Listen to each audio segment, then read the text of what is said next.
యెహోవా తన హృదయములో నొచ్చుకొనెను. సంతాపము అంటే సంతాపం అన్నదాన్ని వదిలేసి కాసేపు కింది చదవండి, మళ్ళీ చెబుతా నేను. ఇక్కడ చూడండి, తన హృదయములో నొచ్చుకున్నాడు. ఎందుకు? భూమి మీద నరులను చేసినందుకు. మనల్ని కాదు, మనకంటే ముందున్న నరులు. ఈ నరులు ఏ నరులు ఏమయ్యారు అని అంటే, ఈ నరులందరూ వాళ్ళ ఇష్టం వచ్చినట్టు ఉండట ద్వారా దేవుడు జలప్రళయాన్ని పంపించాడు. మరి నరులందరూ చనిపోతే మరి జీవితం మళ్ళీ ఎలాగ మొదలవ్వాలి? అందుకని దేవుడు ఒక వ్యక్తిని కనుగొన్నాడు. ఆ వ్యక్తి దొరికాడు. ఆ వ్యక్తి 8వ వచనంలో ఉన్నాడు. అదే ఈరోజు మనకు మూలం. అప్పుడు ఎవరు దొరికారు అని అంటే నోవాహు దొరికాడు. నోవాహు, అంతేనా? నోవాహు దొరికాడు. ఈ నోవాహు ఏం పొందుకున్నాడు అని అంటే దేవుని కృపను పొందుకున్నాడు. దేవుని కృపను పొందుకున్నాడు. మిగతా మానవులందరిని చూసినప్పుడు దేవుడు ఏమయ్యాడు? దేవుడు ఏమనుకున్నాడు అని అంటే నొచ్చుకున్నాడు. తన హృదయములో నొచ్చుకున్నాడు. వేదన కలిగింది. అదే తర్వాత ఇందాక మనం అనుకున్న మాట, తర్వాత చెబుతాను అన్నమాట. సంతాప పడ్డాడు. అయ్యో, నేను ఎందుకు ఈ మనుషుల కోసం ఇంత చేయవలసి వచ్చింది, ఇంత చేశాను కదా అని సంతాపపడి నొచ్చుకున్నాడు. నొచ్చుకొని ఒక తీర్మానం చేశాడు. ఆ తీర్మానం ఏంటి అని అంటే, ఈ మనుషులను భూమి మీద లేకుండా చేయాలి. దాని కొరకై దేవుడు జలప్రళయానికి అనుమతి ఇచ్చాడు. ఇవ్వకముందు మనుషులు మరలి కావాలి కదా, మనుషులు భూలోకములు అవసరం కదా. అందుకని వెతుకుతే దేవునికి ఒకరు దొరికారు. ఆ ఒక్కరు నోవా. ఆయన ఏమయ్యాడు అని అంటే దేవుని వలన కృప పొందాడు. చెప్పండి, ఏం పొందాడు? ఇంకోసారి చెప్పండి ఆ మాట. నువ్వు కూడా చెప్పు, ఇంకోసారి చెప్పు. ఏం పొందాడు? కృప పొందాడు. చెప్పండి, ఏం పొందాడు? కృప పొందాడు. ఇంకోసారి చెప్పండి, కృప ఇంకోసారి చెప్పండి. ఇప్పుడు నువ్వు చెప్పుకో చూద్దాం. నేను తర్వాత మాట, లేకపోతే మనం ఉండేవాళ్ళం కాదు. నేను కృప పొందాను, లేదంటే ఉండేవాళ్ళం కాదు. ఈరోజు మనం ఉన్నాము అని అంటే దానికి కలిగిన కారణం అంతేగా. ఎందుకుంది అప్పుడు అని మనం దేవుణ్ణి అడిగితే దేవుడు ఏమంటున్నాడు అని అంటే, నేను వీళ్ళకి ఏం కావాలో దాన్ని చేశాను, ఏం కావాలో అది ఇచ్చాను, కానీ వీళ్ళు దాన్ని అనుభవించలేకపోయారు. అది కరెక్ట్ కాదు వాళ్ళు చేసింది అని దేవుడే ఒక నిర్ణయానికి వచ్చాడు. దేవుడు ఒక నిర్ణయానికి ఎప్పుడైనా వచ్చాడు అని అంటే దాన్ని ఆపగలిగిన వారు మరెవరు లేరు. దేవుడు ఈ దినాలలో బ్రతుకుతున్న మనందరి విషయంలో కృప చూపించి ఒక నిర్ణయానికి వచ్చాడు. ఏంటి ఆ నిర్ణయము అని అంటే, మనమందరం బ్రతకాలని. దేవునికి స్తోత్రం. హల్లెలూయా, హల్లెలూయా, హల్లెలూయా, హల్లెలూయా, హల్లెలూయా, హల్లెలూయా, హల్లెలూయా, హల్లెలూయా. ఈ కృప పొందిన నోవా చాలా బాధ్యతలు దేవుడు అప్పగించాడు. ఆ తర్వాత మనం ముందుకు సాగిపోతే చాలా విషయాలు నోవా జీవితం ద్వారా జరిగాయి. నేను నోవా జీవితం ద్వారా జరిగిన దాన్ని ఈరోజు చెప్పాలని అనుకోవట్లేదు, కానీ నోవా దేవుని కృపను పొందుకున్నాడు. కృప యొక్క విలువను, కృప యొక్క ప్రాధాన్యతను ఈ ఉదయకాలం మీ ముందుకు తీసుకురావాలని నేను ఇష్టపడుతున్నాను. ఒకసారి ముందుకు వెళదాం. ఇర్మియా గ్రంథం 18వ అధ్యాయం మొదటి 4 వచనాలు చదువుదాం. యెహోవా యొద్ద నుండి ఇర్మియాకు ప్రత్యక్షమైన వాక్కు. ఆ వాక్కు ప్రత్యక్షమైంది. నీవు లేచి కుమ్మరి ఇంటికి పొమ్ము, అక్కడ నా మాటలు నీకు తెలియజేతును. నేను కుమ్మరి ఇంటికి వెళ్ళగా వాడు తన సారె మీద పని చేయుచుండెను. కుమ్మరి జిగట మంటితో తాను చేయుచున్న కుండ వాని చేతిలో విడిపోగా ఆ జిగటమన్ను మరలా తీసుకొని కుమ్మరి తనకు యుక్తమైనట్టుగా దానిని మరి ఒక కుండ చేసెను. ఇక్కడ దీన్ని ఒక్కదాన్ని తీసేయండి. కుమ్మరి జిగట మంటితో చేయుచున్న కుండ వాని చేతిలో నుండి విడిపోగా వదిలిపెట్టెను.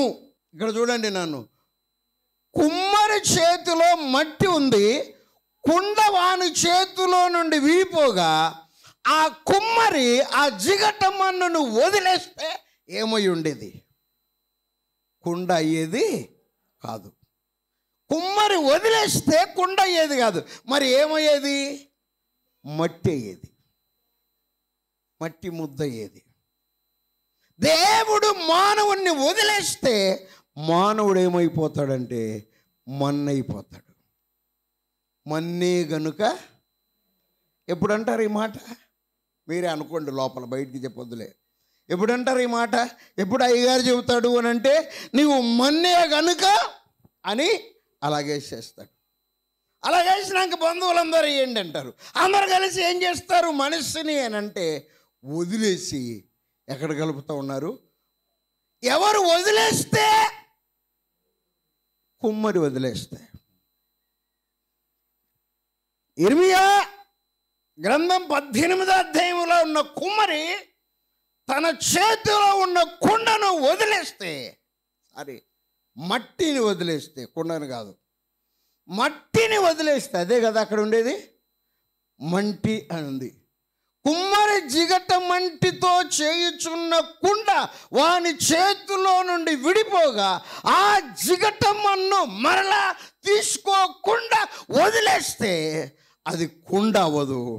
అదేమవుతుంది అని అంటే మట్టి ముద్దయితే. కుండ అవ్వకపోతే దాన్ని ఎవరింట్లో ఉంచుకోరు. కుండ అవ్వకపోతే అది ఎవరికి పనికిరాదు. ఆకారం అవ్వకపోతే ఎవరు ఉపయోగించరు. ఉదయకాలము ఆకారము చేసింది, ఆకారముగా ఉండేటట్లు చేసింది జీవము కలిగిన దేవుడు. పుట్టినప్పుడు నేను ఇలా లేను. కాలే వాళ్ళండి, మీరు లేరేమో కానీ నేను పుట్టంగానే ఇట్టున్నాను అన్నోళ్ళు లేచి నిలబడండి. 100 రూపాయలు చొప్పున ఇస్తా.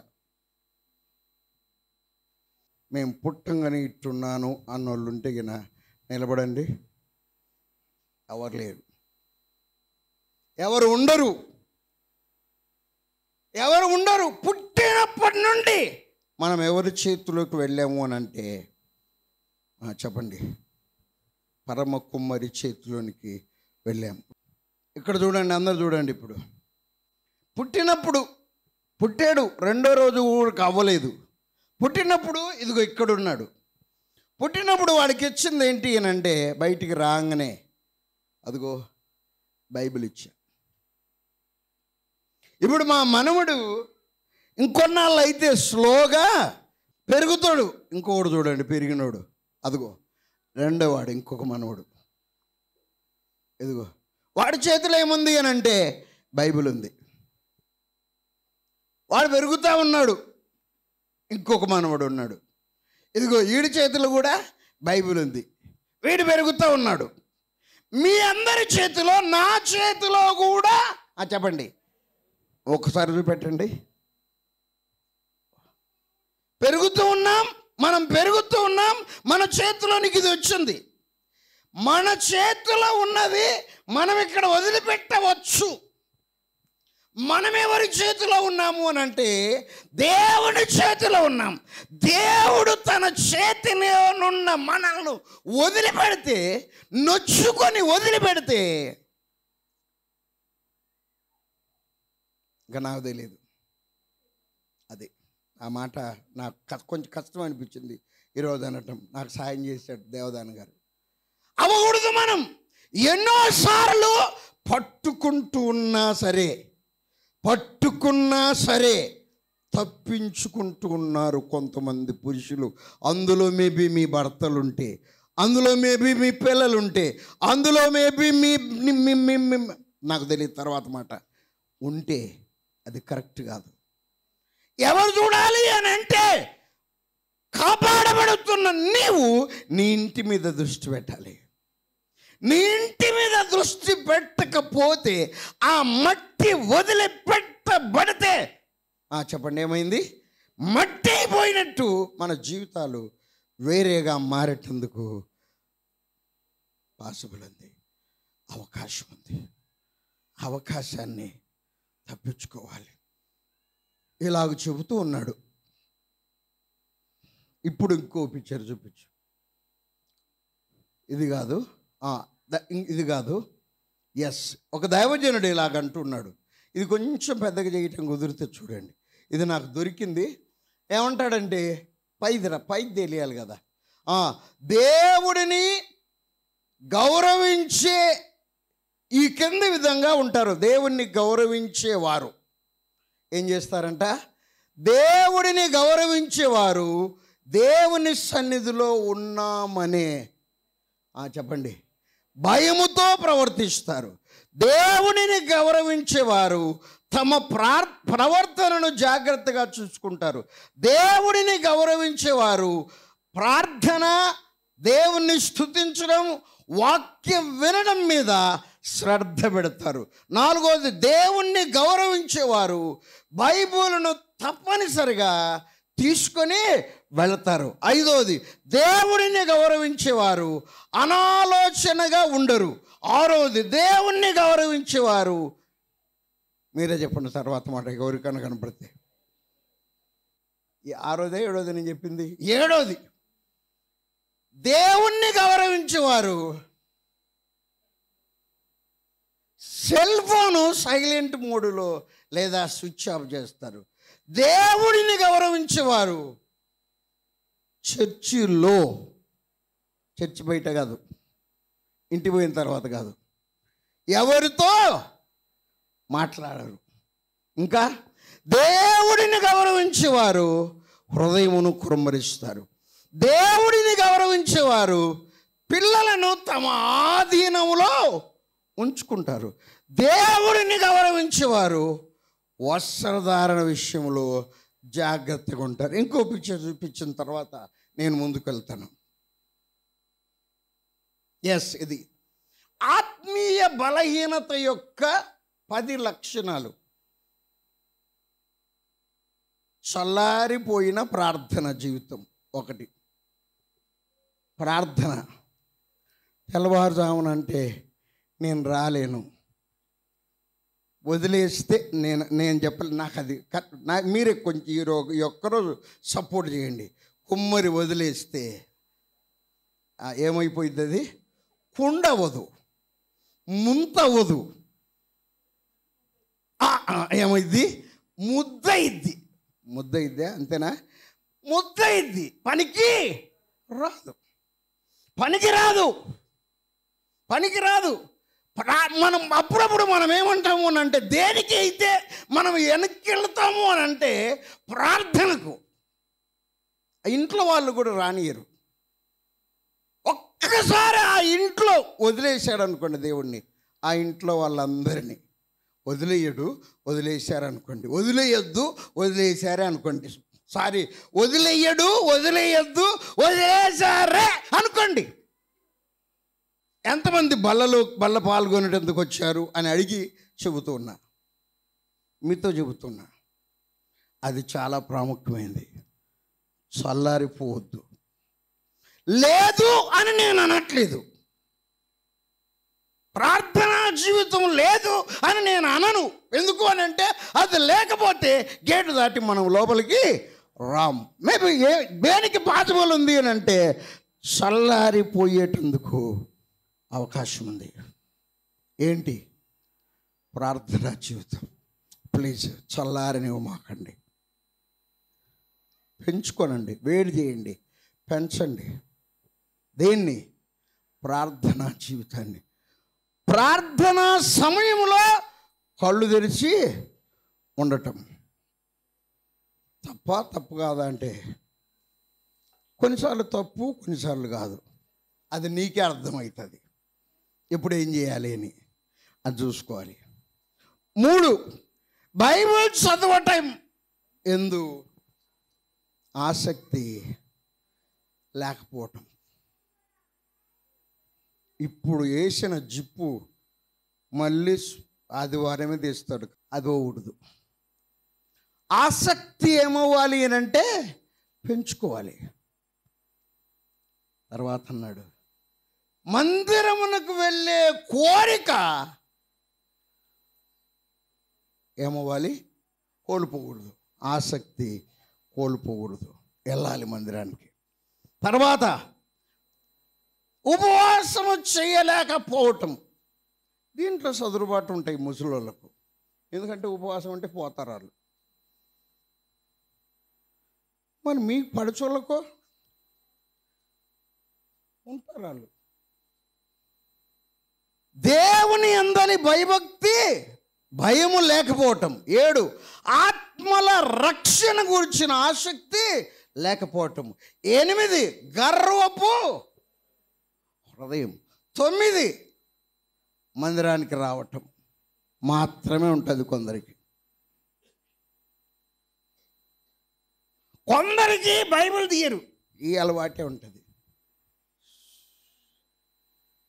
చిన్నవారి మీద నేను నా హస్తం ఉంచుదును. మరి పెద్దవారు ఈరోజు వాక్యం అది. కానీ ఇది తెలిసి 2, 3, 4, 5, 10, 15 అధ్యాయాలు చదవటం కూడా అవసరం. ఎప్పుడు? రోజు. ఇడ్లీ బాగుందనుకోండి, 1:30 ఇడ్లీ తిని వెళ్ళిపోతామంటే, అయ్యా ఎంత మంచోడు అయ్యా, 1:30 తింటుండ వంటది ఆవిడ భర్తను. చెప్పండి మీరే, బాగుంది. ఏమంటారు? ఇంకోటి తినయ్యా. ఎవరిని? విశ్వాసి ఈ మాట అనాలి. ఏమని? ఇంకో 2 అధ్యాయాలు చదవయ్యా. లేచి వెళ్తుండవా, కొంచెం బైబిల్ చదువుకొని వెళ్ళయ్యా. కొద్దిసేపు చెప్పండి తర్వాత మాట ప్రార్థన చేసుకొని వెళ్ళయ్యా. ఇంకా అది రావాలి. ఆఖరి చెప్పి నేను ముందుకెళ్తాను. ఇతరులను విమర్శనాత్మక దృష్టితో మనం ఇతరులను ఏం చేయకూడదు అని అంటే విమర్శించకూడదు. మీరు ఇతరులు కాదు, నేను మిమ్మల్ని విమర్శించలేదు, మీరు ఏం చేయాలనో చెబుతా ఉన్నా. మీ ఇంట్లో ఉన్న మీ ఆయన్ను నేనేమన్నా అంటే మీరు బాధపడండి, మీరు చేసుకోండి అంటుండ, నేను చేస్తాను అనట్లే. వేరే వాళ్ళని మనం విమర్శించొద్దు. బలారాధన అయిందనుకోండి, తెల్ల బట్టలు వేసుకురావాలి, దేవునికి స్తోత్రం. మన కలర్ వేసుకొచ్చారే పర్వాలేదు. గడ్డం చేసుకొని రావాలి, మరి చేసుకోరాలేదే పర్వాలేదు. ముసుగు చీరతో వేసుకున్నారే, మరి కొందరు కట్టుకొచ్చుకున్నారు, పర్వాలేదు, వేసుకున్నారుగా. ముసుగు అయితే వేసుకున్నారు, కొందరు చీరతో వేసుకున్నారు, అందరూ వేసుకున్నారు. కానీ మీ ఈ అబ్బాయి ముసుగు వేసుకోలేదేంది? మగపిల్లలు ముసుగు, చిన్న పిల్లలు ముసుగు వేసుకోకూడదు. మరి ఎవరు వేసుకోవాలి అని అంటే అదిగో కలరు, ఇది ఇందులో తేడా లేదు. మనం విమర్శ చేయట్లేదు. మనం ఏం చేస్తున్నాము అని అంటే చేయవలసిందేదో ఒక్కసారి మనం జ్ఞాపకము చేసుకుంటున్నాం. దేవుడు ఏం చేయాలనుకుంటున్నాడు అని అంటే ఆ కుమ్మరి వాని చేతిలో ఉన్న మట్టి ముద్దను ఎలాగూ కుమ్మరివాడు తనకిష్టమైన ఆకారాన్ని చేసి శ్రేష్టంగా ఉంచుతున్నాడో, ప్రపంచానికి శ్రేష్టమైన వ్యక్తులుగా, మన వంశానికి శ్రేష్టమైన వ్యక్తులుగా, మన నగరుకు శ్రేష్టమైన వ్యక్తులుగా, మన పట్టణానికి శ్రేష్టమైన వ్యక్తులుగా, మన రాష్ట్రానికి శ్రేష్టమైన వ్యక్తులుగా మనల్ని చెయ్యాలని దేవుడు తన కృపతో మనలను జ్ఞాపకము చేసుకున్నాడు. అందరి విషయంలో నొచ్చుకున్న దేవుడు నోవా విషయంలో నొచ్చుకోలేదు, నా విషయంలో నొచ్చుకోలేదు. దానికి కలిగిన కారణం ఏంటి అని అంటే ఆయన కృప. కృప ఎక్కడికి తీసుకెళ్తుంది అని అంటే వాగ్దానంలోనికి తీసుకొని వెళుతుంది. కృపతో నింపబడిన వ్యక్తి వాగ్దానాన్ని పొందుకుంటాడు. వాగ్దానాన్ని పొందుకుంటే ఎలాగుంటుందో ఇప్పుడు చెబుతా నేను. 1, 2, 3 లైను. నాకే కృపను సమృద్ధిగా పంచావు. 3వ లైను. నాకే సమృద్ధిగా కృపను పంచావు. అయిపోయింది, తరగంది, స్థిరమైంది, శాశ్వతమైంది.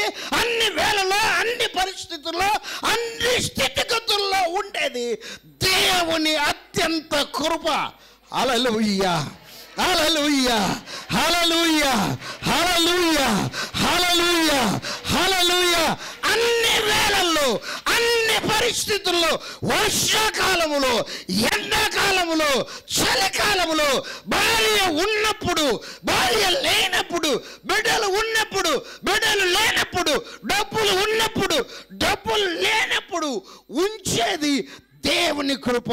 ఆ దేవుని కృప ఆయన పంచుతూనే ఉన్నాడు. ప్రైజ్ ది లార్డ్, హల్లెలూయా. దేవుడు ఏం చేస్తున్నాడంటే తన కృపను సమృద్ధిగా పంచాడు. ఎంతమంది తీసుకున్నారు? తీసుకున్న వారందరూ మనసారా దేవునికి స్తోత్రం చెల్లించారు. హల్లెలూయా. నోవాహు దేవుని కృపను పొందుకున్నాడు. అది వరకు చూడకపోయినప్పటికీ దేవుడు చెప్పిన కొలత ప్రకారం పడి ఓడను తయారు చేశాడు. ప్రచండ వర్షము 40 దివారాత్రులు కురిచి ప్రజలు, కొండలు, నదులు, జంతువులు, ఫలవృక్షాలు అన్నీ కొట్టుకొని చచ్చిపోయాయి. ఆ ఓడలోనికి వెళ్ళిన తను, తన భార్య, తన 3 బిడ్డలు, తన 3 కోడళ్ళు, ఏర్పాటు చేయబడిన కొన్ని జంతువులు అన్ని బతికాయి. దేవుడు కృప చూపించాడు. కృప వాగ్దానాన్ని మన చేతికి దేవుని ఒకసారి చెబుతారా మాట? ఒకసారి చెబుతారా? ఇంకోసారి చెబుతారా? ఇంకోసారి చెబుతారా? కొంతమంది చెప్పట్లేదు, ప్లీజ్ ఇంకోసారి చెబుతారా? ఇంకోసారి చెబుతారా? అది అలాగూ దేవుడు అబ్రహాం మీద తన కృపను చూపించాడు. 12వ అధ్యాయం ఆదికాండం. ఇక రండి ముందుకు వెళ్తాను నేను. సరిగ్గా 20 నిమిషాలు ఉంది. గొప్ప అభిషేకం రిలీజ్ అవ్వబోతుంది. అబ్రహాముతో దేవుడు కృప చూపించి వాగ్దానం చేశాడు. 1వ అధ్యాయం 12వ అధ్యాయం 1వ వచనం, 2వ వచనం. నేను చూపించు దేశానికి వెళ్ళు, అటు వెళ్ళు, నిన్ను గొప్ప జనముగా చేసి నిన్ను ఆశీర్వదించి నీ నామమును గొప్ప చేయుదును, నీవు ఆశీర్వాదముగా ఉండువు. ఏముంది అప్పుడు అబ్రాహాముకు? ఏం లేదు.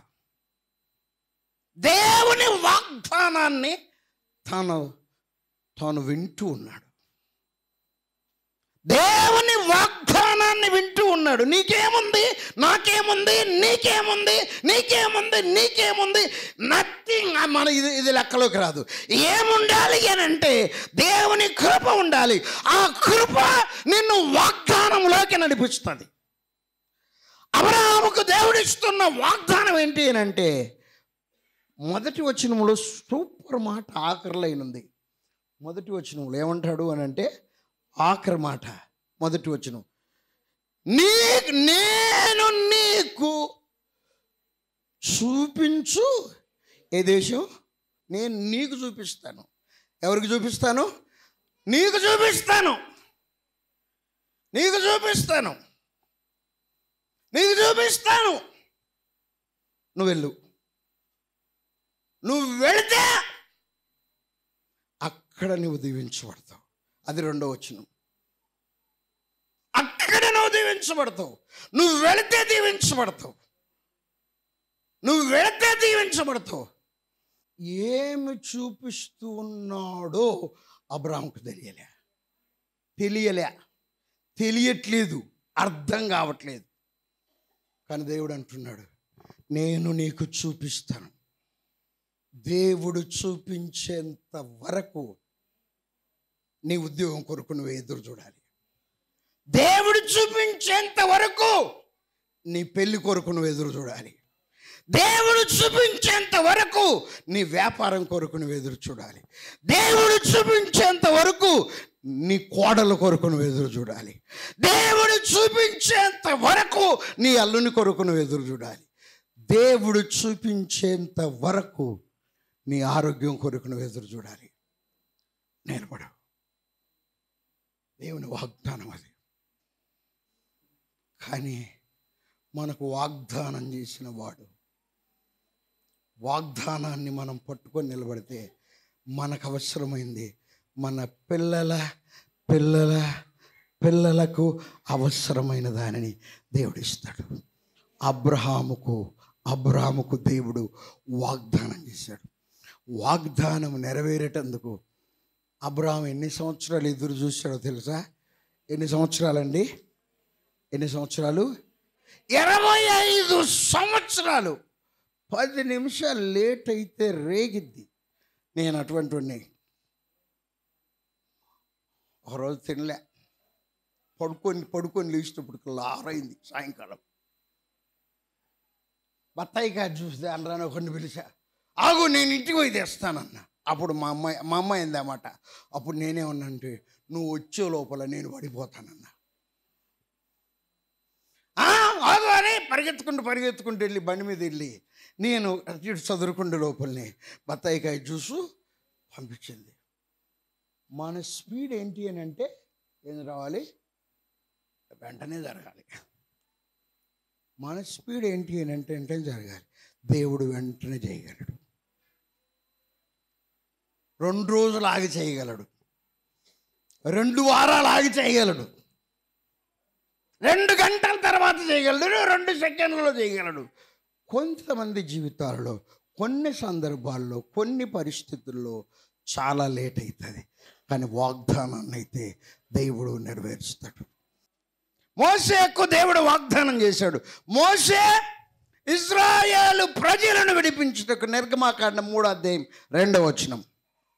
3వ అధ్యాయం 2వ వచనం. నిర్గమాకాండం 3వ అధ్యాయం 2వ వచనం. పోదనడిమిని 7వ వచనంలోకి రండి.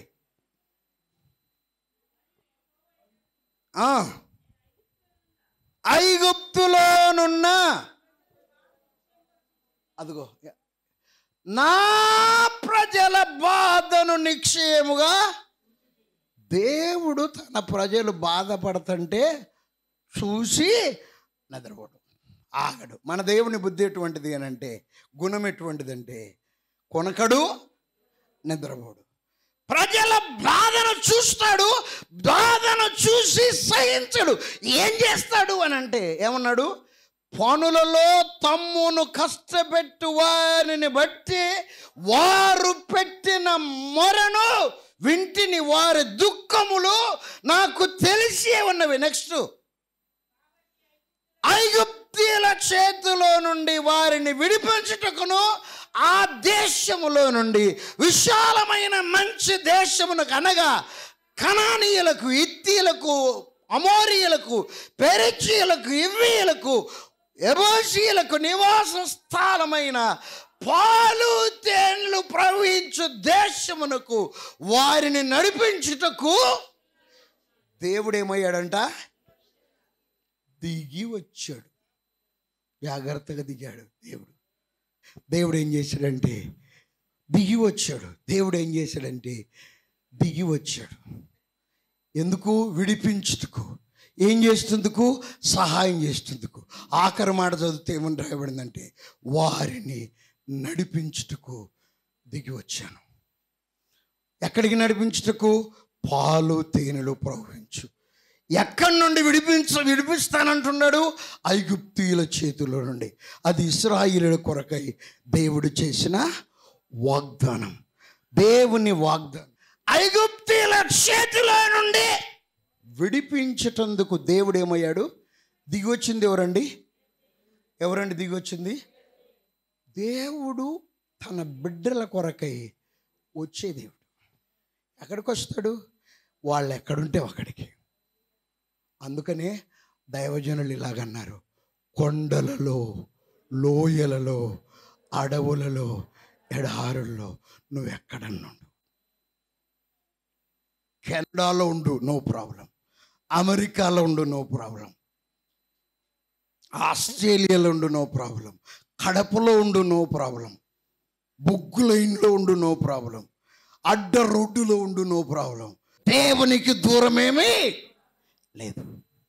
విడిపించుతందుకు, సహాయం చేసేందుకు దేవుడు ఏం చేస్తాడు? దిగి వస్తాడు.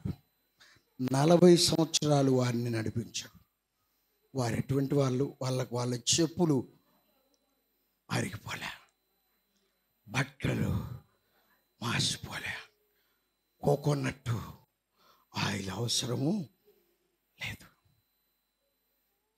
తన బిడ్డల కొరకు దేవుడు వాగ్దానం చేశాడు. దానికి కలిగిన కారణం వారి మీద ఆయన చూపించిన, చెప్పండి, నా గొప్పతనం కాదు, నీ భర్త బ్రతికాడు అంటే నీ ప్రార్థన కాదు, ఆయన కృప. నేను చెబుతున్నా, నా భార్య బ్రతికింది అని అంటే దానికి కారణం దేవుని కృప. మా అమ్మాయి పుట్టినప్పుడు ఈ కళ్ళ దగ్గర ఈ చివర నీళ్లు బయటకు వస్తుండే, తన్నుకొని వస్తుండే. ఏది ఊటొత్తే వచ్చిందే అట్లా. 8 మంది డాక్టర్లు ఒక్క చోట సమావేశమై, ఏం లేదు మరియమ్మ గారు మా దగ్గర. అప్పుడు కూడా ఒక్క డాక్టర్ దగ్గరికి వెళ్ళాం. వాళ్ళకి ఇది వింత రోగం అనిపించింది. 8 మంది డాక్టర్లు ఒకే చోట సమావేశమై మా అమ్మాయిని మా చేతుల్లో నుండి తీసుకొని అది చూసి ఎందుకు ఇలాగ అవుతుంది అని అంటే, అందులో ఒక ఆయన తక్కువ చెప్పేశాడు, ఏం చేయొద్దు, మీరు రోజు అది ఎలాగోరా రోజు ఇలాగని అక్కడ మర్దన చెయ్యండి, ఆటోమేటిక్గా పూడిపోయింది. అలాగే చేసాం. ఇప్పుడు కనబడదామన్నా చూద్దామన్నా కనపడదు. కారణం ఏంటి అని అంటే దేవుడు కృప చూపించారు. డబ్బు పనిచేయదు, కులం పనిచేయదు, వయసు పనిచేయదు. మరేం పనిచేస్తుంది? ఆయన కృప పనిచేస్తుంది. కృప వాగ్దానంలోకి తీసుకొని వెళుతుంది. అబ్రహాముకు వాగ్దానం చేశాడు దేవుడు, మోసేకి వాగ్దానం చేశాడు. నీకున్న వాగ్దానం పట్టుకో, దేవుని కృప మీద ఆధారపడు. దేవుని తట్టు చూడడం మరింత ఉన్నతమైన దిశగా నేర్చుకో.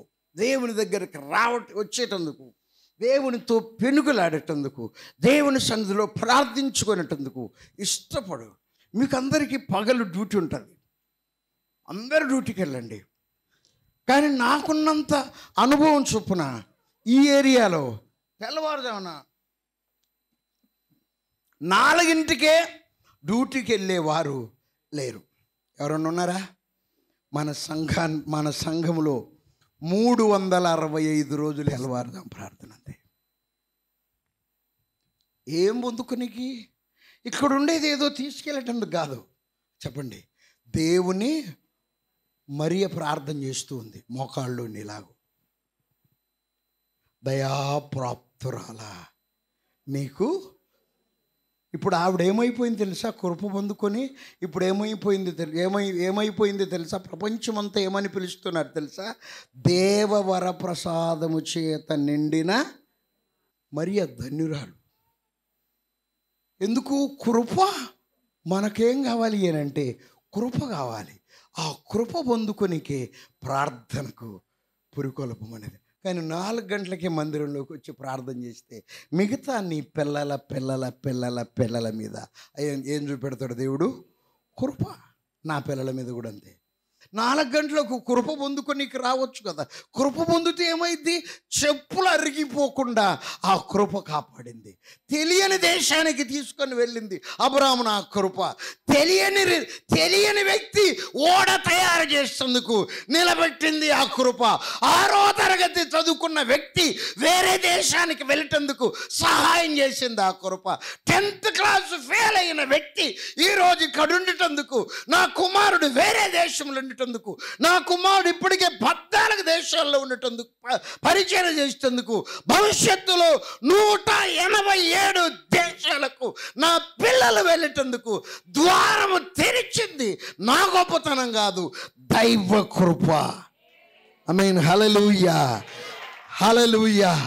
ఆ కృప ఈరోజు మన మధ్యకు వచ్చింది. ఆ కృప ఎంత గొప్పదో.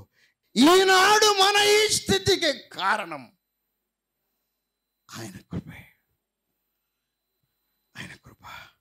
ఆయన పంచితందుకు కూడా కలిగిన కారణం ఆయన కృప. యోహాను తన పుస్తకంలో 1వ అధ్యాయం 16వ వచనంలో ఇలాగంటాడు, ఆయన సంపూర్ణత, ఆయన పరిపూర్ణత, ఆయన పరిపక్వత, ఆయన ప్యూరిటీ లో నుండి మనమందరం పొందుకున్నాం. ఏమేం పొందుకున్నాం? కృప. కృప వెంబడి కృప. వీటన్నిటికీ కలిగిన కారణం ఒకే ఒకటి. మన దేవుడు ఎటువంటి వాడు అని అంటే కృప వెంబడి ఎక్కడి నుండి కృప? పరిపూర్ణతలో ఉంది. చాలామంది అలాగే ఇబ్బంది పడుతున్నాం. బ్రతుకున్నాము అని అంటే కృప వెంబడి కృప. ఏం చేస్తుంది కృప? జకరియా గ్రంథం 4వ అధ్యాయం 6వ వచనం. రండి, ఇప్పుడు రండి. ఇట్లా నేను ఇటు చూడండి. జెరుబ్బాబెలునకు ప్రత్యక్షంగా మగు దేవుని మాట ఇదే. దేవుని మాట ఇదే. ఏంటి దేవుని మాట? శక్తి చేతనైనను బలము చేతనైనను కాదండి. నీ చదువు, నీ బిడ్డల చదువు, నా చదువు, నా బిడ్డల చదువు శక్తి చేత బలము చేత అభివృద్ధి అవ్వదండి. మన బిజినెస్ అభివృద్ధి అవ్వదండి. మన జాబు రాదండి. మన పిల్లలకు తెలివితేటలు శక్తి చేత కాదు, బలము చేత కాదు, నా ఆత్మ ద్వారా దీని చేతునని సెలవిస్తున్నాడు. ఇంకా 7వ వచనం. గొప్ప పర్వతమా, జెరుబ్బాబెలును అడ్డగించుటకు నీవెంత మాత్రపు దానవు. ఇది ఇప్పుడు మనల్ని వెంటాడుతుంది. ఇది కీలకం ఈరోజు నా వర్తమానానికి. ఏంటి అంటే మనను అడ్డగిస్తూ ఉంది ఒక పర్వతం. మనం రాకుండా అడ్డపడుతున్నాయి కొన్ని. అది ఏంటి? నీకు అడ్డుగా ఉన్నది ఏంటి? దేవునితో గడపకుండా నీకు అడ్డైనది ఏంటి? ఏది నీవు ముందుకు రాకుండా ఇబ్బంది కలిగిస్తూ ఉన్నది? ఆ పర్వతం ఏంటి? అది ఏ పర్వతమైనా, అది ఎంత కష్టందైనా, అది ఎంత పోరాటందైనా, అది ఎంత ఇబ్బంది కలిగించేదైనా, జెరుబ్బాబెలుతో దేవుడు అంటున్నాడు, నీవు చదును భూమి అవుదువు. ఇంకేం కలుగును గాక? ఏం కలుగును గాక? ఏం కలుగును గాక? ఎన్నిసార్లు? 2 సార్లు. కృప కలుగును గాక, కృప కలుగును గాక, కృప కలుగును గాక. ఇది గోల. ఏం కావాలా? కృప. ఏం కావాలి? నా దగ్గర ఏం లేదు, కేవలము దేవుని కృప. కేవలము దేవుని కృప. దేవుని కృప నీ స్థితిని మారుస్తుంది. దేవుని కృప నీ ఆర్థిక పరిస్థితులను మారుస్తుంది. దేవుని కృప నీ నా అప్పుల నుండి విడుదల పొందుటకు దారి చూపెడుతుంది. దేవుని కృప బతికేటందుకు సహాయం చేసేది. దేవుని కృప నిలబడేటందుకు సహాయం చేసేది. ఏం పోయిందంట? ఆ చదును భూమి అయిపోయింది. ఏంటది? గొప్ప పర్వతం. దాంట్లో అది పోయేటందుకు కలిగిన కారణం ఏంటి అని అంటే దేవుని శక్తి. కృప కలుగును గాక, కృప కలుగును గాక. 4 విషయాలు ఉన్నాయి. కృప ఏం చేస్తుంది? ఎఫెసీయులకు రాసిన పత్రిక 2వ అధ్యాయం 8వ వచనం. మొదటిది ఏం జరుగుతుంది? మీరు విశ్వాసం ద్వారా దేని చేత? కృపే మనం రక్షించబడ్డాం. ఈ బలలో పాల్గొంటున్నాం. ఎవరు వచ్చేందుకు అవకాశం ఉంది? రక్షించబడిన వారు. రక్షించబడాలి అని అంటే కులం కావాలా? చదువు కావాలా? డబ్బు కావాలా? బంగారం కావాలా? మరి ఎవరు కావాలి? కృప. కృప. మీరు విశ్వాసం ద్వారా కృప చేతనే రక్షించబడినది. ఇది ఇది మీది కాదు. ఏది? ఇది ఎవరి వలన? దేవుని కృప, దేవుని వరం. అందుకే నిలబడ్డాం. కాదు కాదు కాదు, నువ్వు అనుకున్నది కాదు. నువ్వు అనుకున్నది కాకుండా ఇంకోటి ఉంది. దాని పేరే దేవుని కృప, దాని పేరే దేవుని వరం. అదేంటి అని అంటే రక్షించబడేటందుకు సహాయం చేసిద్ది, నిలబడేటందుకు కూడా సహాయం చేసిద్ది. మీరు విశ్వాసం ద్వారా ఎలాగూ ఎలాగూ ఎలాగూ ఎలాగూ ఇది కృప వలండి కదా. రెండవది మరొక వచనం, ప్లీజ్ నాకు సహాయం చేయండి. రెండవది రోమాపత్రిక 3వ అధ్యాయం 24వ వచనం. 3వ అధ్యాయం 24వ వచనం. రోమాపత్రిక 3వ అధ్యాయం 24వ వచనం. నమ్మువారు ఆయన కృప చేతనే. దేని చేత? దేని చేత? నమ్మువారు ఆయన కృప చేతనే యేసుక్రీస్తునందలి విమోచనము ద్వారా ఫ్రీగా నీతిమంతులు. ఫ్రీ అండి, ఉచితముగా నీతిమంతులు. దానికి ఎవరు కావాలి? దేవుని కృప కావాలి. ఏది కావాలన్నా, ఏది రావాలన్నా, ఎవరు ఇవ్వాలన్నా, ఏం జరగాలన్నా, ఏమి అభివృద్ధి అవ్వాలన్నా దేవునికి మహిమ కలుగును గాక. ఏం కావాలి? దేవుని కృప కావాలి. ఇంకా 2 ఉన్నాయి. ఆ 3 నిమిషాల్లో చెబుతాను. ఇంకొక వచనం చూడండి. నీతిమంతులుగా అయ్యేది ఆయన కృపే. తీతు రాసిన పత్రిక 2వ అధ్యాయం 11వ వచనం. తీతు రాసిన పత్రిక 2వ అధ్యాయం. ఏలయనగా సమస్త మనుషులకు రక్షణకరమైన ఏమవుతుంది? అప్పీర్ అవుతుందండి, కనపడుతుంది. ఏంటది? దేవుని కృప. హల్లెలూయా, హల్లెలూయా. ఏదైనా జరుగుతుంది.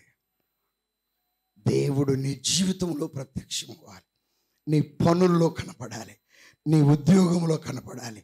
నీ భర్త ఎదుట నిలబడితే జరగందంటూ ఏదీ లేదు. దేవునికి మహిమ కలుగును గాక, దేవునికి మహిమ కలుగును గాక, దేవునికి మహిమ కలుగును గాక. దేవుని ప్రత్యక్షత ఏం చేస్తుందంట? ఏం చేస్తుందంట? అందరూ రక్షించబట్టుకు. 12వ వచనం చూడండి. ఇంకా రండి. మనము భక్తిహీనతను, ఇహలోక సంబంధమైన దురాశలను విసర్జించి శుభప్రదమైన నిరీక్షణ నిమిత్తం. ఇంకా 13, భక్తితోనూ బ్రతుకుచుండవల, సమస్తమైన దుర్నీతి నుండి విమోచించి సత్క్రియలయందు ఆసక్తి గల ప్రజలను తన కోసం పవిత్రపరుచుకొని తన సొత్తుగా చేసుకొనుటకు తన్ను తానే, ఎవరండి ఆయన? కృపామయుడు. ఆయన ఎవరండి? తన్ను తాను ఇచ్చేసుకున్నాడు. ఎవరన్నా మిమ్మల్ని మీరు సమర్పించుకుంటూ ఉన్నారా? ఇప్పుడు అదే అడగబోతున్నా నేను. ఎందుకు ఆయన తను సమర్పించుకున్నాడు? మళ్ళీ 10 నిమిషాలు అయిన తర్వాత, ఇప్పుడు ఎవరన్నా సమర్పించుకున్నారనుకోండి, 10 నిమిషాలు అయిన తర్వాత వెళ్ళొచ్చు. యేసు ప్రభు ఎందుకు సమర్పించుకున్నాడు అని అంటే చెప్పండి. చచ్చిపోయేటందుకు సమర్పించుకున్నాడు. శిలువలో మరణించేందుకు సమర్పించుకున్నాడు. కొరడా దెబ్బలు తినేటందుకు సమర్పించుకున్నాడు. నేను అభివృద్ధి చెందేటందుకు ఆయన ప్రాణం పెట్టాడు. నేను బ్రతికేటందుకు ఆయన ప్రాణం పెట్టాడు. నా భార్య బ్రతికేటందుకు దేవుడు ప్రాణం పెట్టాడు. దేవుడు ప్రాణం పెట్టాడు. ఆయన తన్ను తాను సమర్పించుకున్నాడు. ఈ ఉదయకాలము కృపగలిగిన దేవుడు నీ మేలు కొరకు, నీ ఉద్యోగం కొరకు, నీ క్షేమం కొరకు, నీ అభివృద్ధి కొరకు ఆయన సమర్పించుకున్నాడు. ఆయన ఎవరు అనంటే కృపగలిగిన దేవుడు. తన కృప ద్వారా నీతిమంతులుగా చేయుటకు తన్ను తాను ప్రత్యక్షపరుచుకున్నాడు. ఈ కృపగలిగిన దేవుడు మనల్ని సవాల్ చేస్తున్నాడు. ఏమని తెలుసా? లేచి నిలబడండి, అది చెప్తాను. అప్పుడు కరెక్ట్గా 8:30 అవుతుంది. ఇబ్రీ పత్రిక 4:16. ఎందుకో తెలుసా? దీని కొరకు. ఇబ్రీ పత్రిక 4:16. కనుక మనము కనికరింపబడి సమయోచితమైన సహాయము కొరకు కృప పొందునట్లు ధైర్యముతో కృపాసనమునొద్దకు చేరుదము. మనమందరం ఎక్కడికి రావాలి? కృపాసనం ఉంది, అక్కడికి వచ్చి కూర్చోవచ్చు, అక్కడికి వచ్చి నిలబడవచ్చు, దగ్గరికి రావచ్చు, ధైర్యంగా అడగచ్చు, ధైర్యంగా ఆయన దగ్గర ఉన్నది తీసుకొని వెళ్ళవచ్చు, ధైర్యంగా ఆయన దగ్గర ఉన్నది పొందుకోవచ్చు.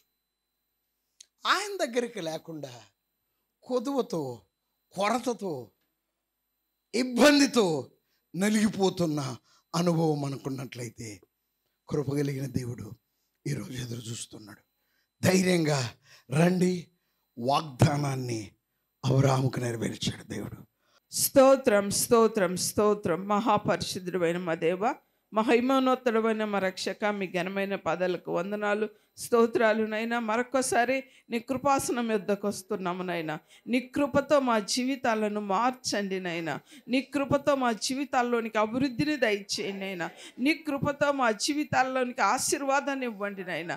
నీ కృప ద్వారా మాకున్న ప్రతికూల పరిస్థితులన్నిటిలో విజయాన్ని ఇవ్వండి దేవా. నీకు స్తోత్రం.